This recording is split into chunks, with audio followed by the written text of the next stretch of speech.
মরণগুলো আমার দেখুন বন্ধুরা, আমাদের এখানে রাস্তার নতুন রাস্তা হচ্ছে, রাস্তায় বাদ দিচ্ছে। দেখুন মাঠের মাটিগুলো কেটে একদম রাস্তায় খাল করেছে, খাল খাল। এখানে সবাই আমরা এখন মাছ ধরবো। কালকে মাছ হবে এখানে, দেখুন মাছ ভাজা সূর্যটা। দিয়ে খিচুড়ি খাওয়া হবে। বন্ধুরা আপনার কি ইলিশ মাছ খেয়েছেন? আর খিচুড়ি। এখানে ইলিশ মাছও বলে পাওয়া যাচ্ছে। দেখুন বন্ধুরা, আমাদের এখানে সাঁকোটা দেখুন ভেঙেছে, নতুন করে সাঁকো হবে।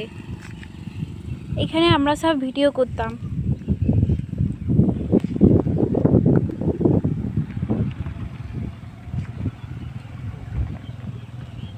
ওই দেখুন আমাদের এখানে পদ্ম জমি, আরও সব ওদিকে আছে, ওদিকে অনেক মাঠে চাষ হয়েছে, পরে দেখাবো।